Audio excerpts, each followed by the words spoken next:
Welcome to Outdrive, folks. I'm your host, Cliff Callis, and each week I'm bringing you actionable marketing insights you can apply to reach, connect with, and convert rural American consumers. Outdrive is powered by Callis, a full-service advertising agency with a focus on marketing rural America. Callis offers a wide range of integrated marketing services, including website development, search engine marketing, social media, video, and digital. We develop strategic and creative campaigns to build your brand and your business, and you can learn more about us at ecallis.com. Now join me in the front seat as we head out on the road to success. Let's go. Hey folks, welcome to Outdrive. We've got another great story to share with you today about life and work in rural America. Out here in the country, as well as in cities, many churches are struggling to stay relevant and meet the needs of their members and communities. For most, bouncing back after the pandemic has been challenging, as people have gotten out of the habit, lost interest, or just found other things to do. However, there are some churches which have thrived, and that brings us to our guest today. Chris Guffey is the pastor at Cornerstone Baptist Church in Pettis County, Missouri. He is also the golf coach for State Fair Community College. Chris grew up in rural Illinois, and he believes that God led him along the path to Southwest Baptist University, where he met his wife and studied for the ministry, to his first church in Hermitage, Missouri, and to his current position today. Over the past 14 years, Chris has built a thriving church by leading by example, focusing on youth and families, and using innovative tools to communicate with his congregation, prospective members, and the community. While he has coached high school golf for several years, he is now building a golf program at the collegiate level. He is a mentor to many and an energetic, personable young man who uses his education, experience, and talents to help others navigate life. And I'm excited to have him as our guest today. Welcome to Outdrive, Chris. Good morning. How you doing today? I'm doing great. We're recording this on a Tuesday morning in September. The weather's beautiful today. Had a nice rain yesterday. And I'm excited to visit with you and share your story with our Outdrive audience. And I think we have a lot to talk about. I know your church is well thought of and you are well thought of in our community, and like to know how you're growing your congregation and attracting new members and communicating with your current members, because you guys do a great job of that. And would like to know how you got involved in golf and coaching and mentoring young people, which you've done such a wonderful job at as well. And then, living, working, and playing in rural America. We've got a pretty good lifestyle out here. But before we get into all that, why don't you go back and tell us a little bit about your background and maybe how you ended up in Sedalia? Yeah, I believe that God designs our lives and numbers our days, so to speak. And the Apostle Peter said that he had placed boundaries upon our dwelling. So that means that I believe that God is intimately involved in our lives. And I don't think that Miss Kelly and I are in Sedalia by accident. But my story begins in rural America, in southern Illinois, south central Illinois. I tell everybody I'm from Effingham, but in truth, I'm really from Altamont, but nobody has ever heard of Altamont. But if you travel east or west from St. Louis towards Indianapolis, you're going to go through a little town called Effingham, Illinois, about the size of Sedalia, maybe just a little bit bigger. But right before you hit Effingham, you hit another little small town named Altamont. But my grandparents owned and operated a small business there in Effingham, and my dad, of course, took that over. My dad and mom took that over, and we grew up, went to school, Altamont, and ended up going to a little university in Missouri, in Bolivar, Missouri, named Southwest Baptist University, which is a bit of an interesting story. Was recruited to play golf at TCU, Texas Christian University, and talked to my parents about that, and they made it abundantly clear that they were not letting their youngest son move that far away from home. And so I did what every 17-year-old does, and I threw a fit. And then I found out that since they were paying the bill, I still had to do whatever they wanted me to do. And so we compromised. My brother was playing baseball at Southwest Baptist University, and so went to SBU to plan on just attending there for a year, and then I was going to transfer out. And instead, I met this little blonde-headed girl that I thought was the most beautiful woman I'd ever seen. And I never left Missouri. That was Miss Kelly Christensen then, but now Kelly Guffey, my bride. And we ended up staying at SBU and got married right after we graduated. And still had plans to not really stay in Missouri. She was going to go to grad school at the University of Kentucky, and I was going to go to Southern Theological Seminary in Louisville. And instead, the Lord gave us an opportunity to serve at a church in Hermitage, Missouri, which is just south of here by about an hour.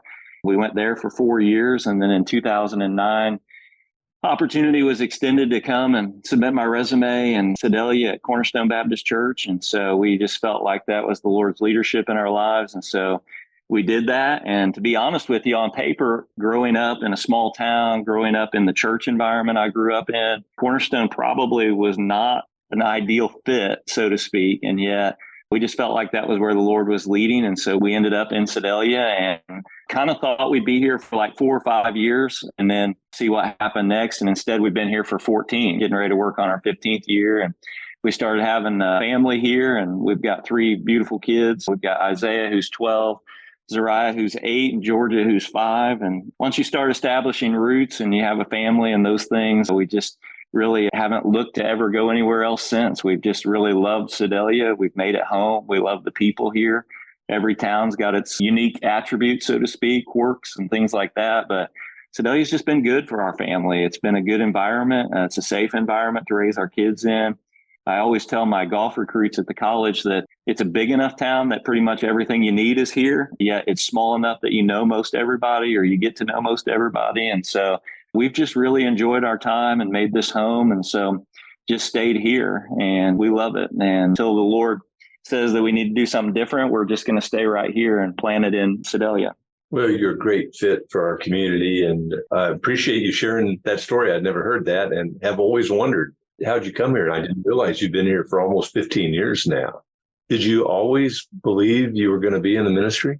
No. Of course, I'm an 80s kid, 90s kid, and so I'm working on 41. So I grew up in the golf world of Tiger Woods, right? And so I was going to do that. And then when I realized that I wasn't good enough to be Tiger Woods and I was going to probably go into education or maybe law enforcement. My dad worked as a part-time police officer for 48 years as well. And so both areas really interested me. On the law enforcement side, I thought about doing something with forensics, potentially going to maybe like the FBI, something like that. All of those things kind of appealed to me. And it's funny, today, I'm a pastor. My brother's a pastor. I have 2 cousins that are pastors. I have 2 cousins that married pastors. I have an uncle that is a pastor. And everybody's like, man, how did all these preachers come out of one family? And the truth is that, like, when I first felt like the Lord's leadership was to go into pastoral ministry, there were no pastors in our family. It was kind of a strange thing. And then all of a sudden it just kind of happened. And one by one, a lot of us surrendered to the ministry and started serving in that. But no, really had no intention of being a pastor. I've always loved people. I like communicating. I think that's one area where the Lord's gifted me, that I'm normally a pretty effective communicator. And so always enjoyed those things, but just wasn't really the plan of my life, so to speak. And not even when I first went to SBU, I was actually kind of trying to not become a preacher. It's serious, but it's joking as well. When I went to SBU, I really didn't plan on being there more than a year. And so I didn't think even naming a major was all that important. I was taking mostly gen ed. And of course, the college world has changed considerably over the last 25 years. At that time, you didn't have a lot of students coming in with dual credit hours and things like that. And so we were all taking the same classes. And my story about college is that I came in as a biology major. And the reason I came in as a biology major was I figured out that all the smart people were biology majors. And so I wanted to say later in life I was a biology major for a little while. I never had any intention of actually doing anything with that. But anyway, I was there a few months and just had good mentors in my life and really just started investing in me. And it became apparent that the Lord had a different plan, that if I would just submit myself to his plan, that everything else would work out. And it did, everything from meeting my bride to just finding my direction, my calling in life, my purpose. One thing led to another, and we surrendered to the ministry. And I started, just getting heavily invested, changed my major. And I'm thankful for my education I got at SBU. Not everybody loves where they went to school. I do. Southwest Baptist was instrumental in my life. Of course, anytime you go to college, you always think, looking back, there's things you would change or do differently or whatever. But SBU was a great time, not only just meeting my future spouse, but just the education I received there was top notch. And thankful for that. And it paved the way for everything that has come since then. If I wasn't at SBU, I don't end up in Hermitage, Missouri. And if I'm not in Hermitage, I probably don't end up in Sedalia, Missouri. And it's kind of interesting now at 40, almost 41, to look back and see how those things, are put together and how the Lord has this plan, even though we don't really see it at the time. We're just kind of going one day at a time, but he's got a marvelous plan. And I'm thankful to see at least part of that fulfillment being here in Sedalia. Well, as you get older and you continue to look back, you'll see more of those kind of steps along the way. You mentioned mentorship, and, I think mentors are so important in a person's life. And I've been fortunate to have some really good ones in mine as well. And I know that now you're mentoring young people through your golf coaching. And of course, you're mentoring your congregation through your service to the Lord. What's your perspective on mentoring? How do you go about it? What is it that drives you to be a mentor? Yeah, I think there's a couple things. Number one, first and foremost, I think that's our purpose in life. Isaiah 43:7. I'll try not to turn this into one of our church podcasts, but it's just who I am. So you have to put up with me a little bit. But in Isaiah 43:7, the prophet speaking for God says that he wanted to call all those who were called by his name, who were formed and created for his glory. And we talked about at church on Sunday how that word glory means to beautify, to be an image bearer. And if you go back to Genesis 1, God created mankind to be his image bearer, to reflect him to the people around him. And then if you go in the New Testament with Jesus in Matthew 5, where he tells his disciples to be the lights of the world, and he is the light of the world. So they're reflecting his light. So mentorship is just who we are as believers in Christ. We're supposed to be impacting the people around us. We live in a world that has darkness. And one of my favorite quotes from Chuck Swindoll was, he said, if you drop a white glove in the mud doesn't get glovier. We're supposed to be impacting the world around us in a positive way.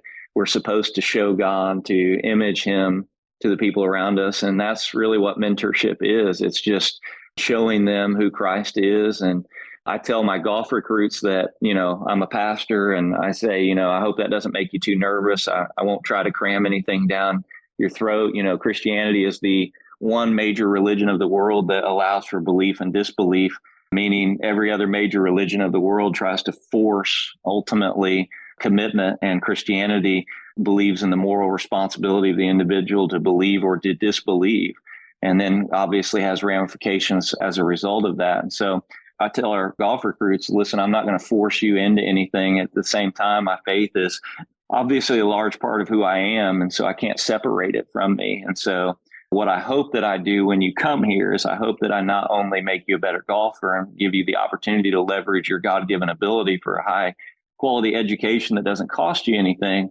but I also hope that along the way that I impact you and make you a better person. I hope you see Christ. I hope that you are prepared for a better life and a more fulfilled life. And for me, it's always been a passion. I served as a youth pastor when I was in college for a number of years. When I graduated and got married to Miss Kelly, we served as an associate pastor, where a large portion of that responsibility was also serving with the youth.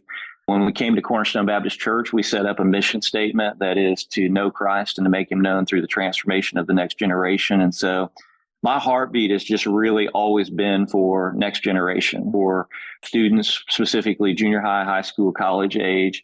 About 10 years ago, a prominent golf coach here in Sedalia retired in BJ. And when he was retiring, I believe he was the first one to reach out and say, hey, you really ought to consider doing this, not just because of what I think that I offered to the golf landscape, but because of the influence I could have on the young men and women that I would encounter along the way. And it was a natural fit for me because I've loved the game since I was 4 years old, and my grandpa put a set of clubs in my hands, and not the most accomplished player by any stretch of the imagination, but certainly had my own accomplishments and amateur career, and just loved the game. Always been around the game. Even the years pastoring, I was still giving lessons in various locations. When I was in college, a number of summers, I would go home and work at various golf courses in Illinois. I followed the guy that was my coach, a guy by the name of Craig Jackman. I followed him as he served at different golf courses. I would follow him and be his assistant for a number of years. I worked for Fellowship of Christian Athletes in the world headquarters in Kansas City.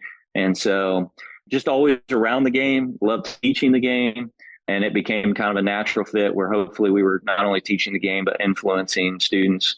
And then a couple of years ago, I let the school know that I was going to do something different. And it really was only because I had my own kids coming up. And Cliff, you know this far better than I do, but they will listen to anybody but dad. And so I figured that they would be better off having somebody else coach them other than dad. And so then COVID happened and all of those things. And so I ended up sticking around, essentially helping out till last year. And I had a couple of opportunities because we'd had some success. As you well know, we coached an individual champion, state champion here in Kaiser. We took a team to state with our boys for the first time in 40 years, 2 years ago. We had a number of layers of success. And so I'd had a few opportunities to go and pursue that. But each time those opportunities came along, I just told them thanks, but no thanks. My family was here in Sedalia. This is where the Lord put us. And so we weren't going anywhere. And then one day, the athletic director there at State Fair came to me and he says, "You keep telling everybody else no. Why don't we have a women's golf program at State Fair?" And I said, "That's a good question." And so that's kind of how it came about. And we started it. And this fall, we welcomed our first team in and excited about these young ladies that are here. We're not as talented on the golf course as I'd like, but we're we've got some athletes in the group and they're getting better every day.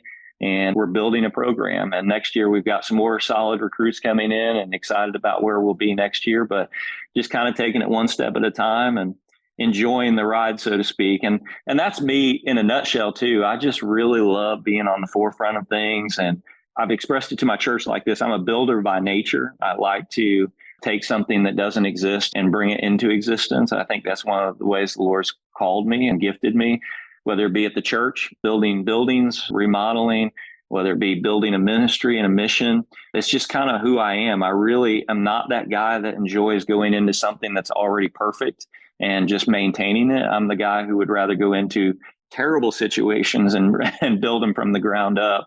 That way I know when I leave, Cliff, that nobody else gets the blame. I am the reason for all of the failings. When the person comes behind me and says, "Man, why did they screw that up so bad?" There's nobody else they can blame but me because I got in on the ground level, so to speak. Well, nobody's going to say that, Chris, when they come in behind you. You've done such a great job rebuilding the foundation of junior golf. And I know you've had great support, and now you get to go out to the college and build a program there too, which is really exciting, particularly for some of the local or regional athletes who want to continue in their golf career, but may not be D1 material because not every kid's a Kaiser. But there are some talented kids, and Lowell has done a great job of building the youth program through his outreach. And so, we're excited about the future of golf again. Sedalia has a great golf legacy, but we're excited about what's ahead. And you talked about building your church, and I do want to talk about that a little bit because I know COVID hit churches hard. Some have bounced back and others have not, probably for a variety of reasons. I'm interested in how you're doing that. Our podcast is really focused on marketing rural America, which can go a lot of different ways. I recognize that, but I'm interested in how you communicate with your congregation. I'm interested in how you communicate with prospective members and how you're positioning your church in the community. What's unique about Cornerstone? What makes it the special place that it is? Boy, what a loaded question. First and foremost, I think if you had Cornerstone people on here with us, they would be the first to say we're just normal, everyday individuals. We are not anything special. By God's grace, God's grown us, and we're thankful for that and that opportunity to influence and to help others in their faith walk with Christ. But we're just normal, everyday human beings. We got the same problems everybody else has got. We have families that struggle just like everybody else struggles. And probably the preacher's family is, at the top of that list, so to speak. Miss Kelly and I, we wonder how we're going to make it sometimes. I think our kids are wonderful, great kids, but they have too much of their dad in them sometimes, a little bit ornery. And so we're just normal, everyday people. And when I came to Cornerstone back in 2009, there were a lot of really good things, but I think I said in my entrance interview, they had a 3-hour interview with me. Maybe it was close to 4 hours, and they had talked about a number of things, and they kind of got to the end of it. And I remember this one older lady said, we've asked you a lot of questions about you and told you a lot about our church. What's your perception of our church? And, I'd been there in the interview for 3 or 4 hours, but I didn't know that much about Cornerstone, just could look at the outside, right?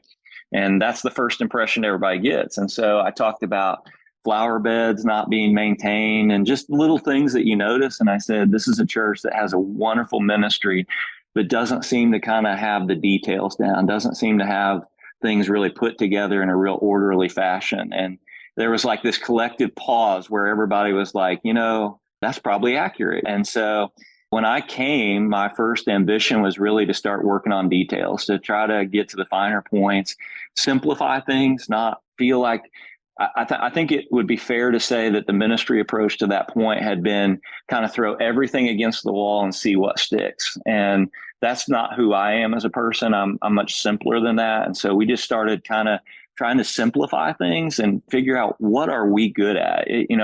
I fundamentally believe it takes a community of churches to minister to a community, and we're all different. And by God's grace, we're all in the same family. So I asked the question, what do we need to be doing? What void does Cornerstone need to fill? And it quickly became apparent at that time. I think there might have been one youth minister in all of Sedalia at that time, that we needed to jump in that gap of serving the next generation. And so that's where we, started turning our heartbeat towards, is where we started focusing.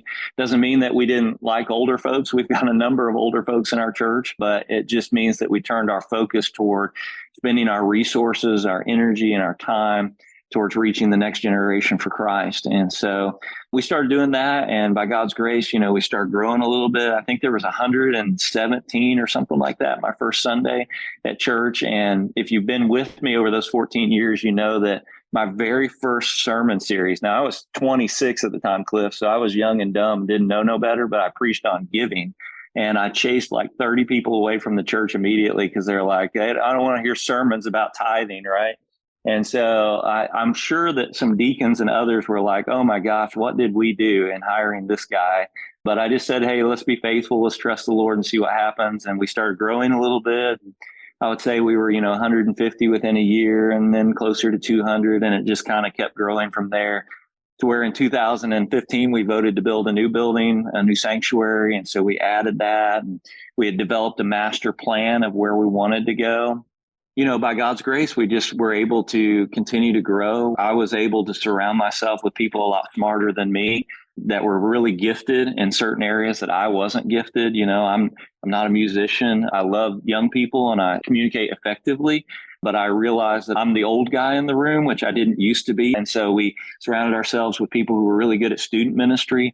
We surrounded ourselves with people who knew how to run our finances. And I could go through the list of names, but, I started just surrounding myself with people that were good in areas I wasn't good at, and saying, guys, you're empowered to lead, so you lead, and let's work together as a team. And everything went pretty well. And then 2020, I think across the globe, everybody's world got rocked, and we woke up one day. I'll never forget it. We were, at church, I think it was the second week of March, and we had one of our biggest crowds for a holiday week. It was probably 400-ish people at church.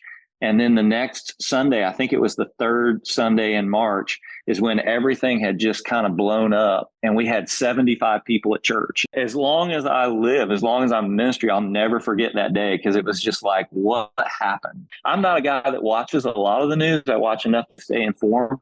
So you knew what was going on, but I don't think at that time I realized how big of a deal it was going to be. And for us, we wanted to figure out a way to continue to worship, not because we thought that you can't be a Christian and sit at home, but because we just saw the value in community. And so what we did during the first 8 weeks of the COVID season was we actually did church out in our driveway. We borrowed a FM transmitter from Interstate Studios, and appreciate them letting us do that. Hooked our soundboard up there, moved a trailer out there, and Didsfeld's brought in a couple of flatbeds, and we just did church outside, and everybody sat in their cars for about 8 weeks. And we didn't have everybody at church by any stretch of the imagination, but it was a good way for us to stay mostly connected. And then when we first opened back up, it was a trickle. Number one, people had gotten out of the habit. Number two, people were still fearful and not knowing how to react. And the truth is, nobody knew how to react. A lot of people wanted to make judgments on leadership during that season. And, I think we can go back and Monday morning quarterback some of that stuff. But at the time, I genuinely think most leaders were trying to make the best decisions they knew how, at least locally. I think they were trying to do the best they knew how to do with the information that we were given. And And the reality is that information was changing every day, multiple times a day. And so we were all just trying to figure out how to do our jobs most effectively. And listen, I made a ton of mistakes, and I'm sure every good leader would go back and say, I'd do this differently or whatever. But it was a slow trickle at first. And then that slow trickle never really picked up for better part of 2 years. I mean, it was just very hard to get people back. And I'm sure employers face the same challenges. In fact, most of the churches I knew that were starting to succeed in that second year following COVID were churches that had new pastors. And it was because you could almost look at it from a marketing standpoint and say, well, they had new energy, right? And those guys like me that had been around for 12, 13 years by that point, they've heard my message for a long time. And so it was harder to get them energized about getting back. So, like most churches, we just kept at it. We kept talking to people. I can't tell you how many phone calls, how many text messages. We did use that opportunity of change to change a lot in our church. We started doing a lot more online platforms. We built a new app system that we used to communicate that became much more effective. I found that people that I didn't think in rural Missouri would use those things actually used them a lot. Our online giving presence changed dramatically during that season. It went from maybe 1% of our annual budget to today, it probably makes up about 37% of our giving. Most people do it online these days. And then about a year ago, it seemed like everybody kind of had moved past their fears and realized that at some point we kind of got to get back on with life. And people started coming back. And by God's grace, we were just able to just keep moving forward to where I would say about 6 months ago, we had finally fully recovered, maybe 8 months ago, fully recovered. And now we're a little bit larger than we were pre-COVID, right around 450, 460 folks most Sundays. And so we finally got there. But in that process, we ended up taking over a church just this year in Hughesville Baptist Church. Had closed its doors during COVID, and some leadership over there, or previous leadership over there, reached out and said, hey, would you guys be interested in opening up a second campus? And so while a lot of ministries and churches shrunk during that period, our numbers weren't all that great as far as regular attendance every week, but our ministry itself actually expanded. And I say this all the time to students. I say this to our leadership at the church. You have to look at a situation as either an opportunity or a challenge. And for us, we said, we're going to take all these difficulties and we're going to look at them as an opportunity and how can we get better? And we brought some people on that, like Miss Beth, helped us with a mission magazine that we started putting out every 2 months. He was wing commander over at the base at the time, Colonel Eves. Now he's Brigadier General Eves. He came and helped us revamp our online presence with an app and social media platform. And again, we're not perfect by any stretch of the imagination. I don't even know if we're good, but we started getting better about those things. We figured it was now or never. So that led to live streaming, where we started live streaming our services. So we just tried to get better during that season. And we figured that if we got better over time, we would see the people continue to work their way back as they felt more comfortable. I think that's what you're seeing. You're seeing results from what you've been doing. And, one of the things that we always point out from a marketing point of view is those kind of changes, those kind of results don't happen overnight. It's a building process. And you put things into place that will build, and hopefully all those things work together to generate the kind of desired result that you've come to achieve.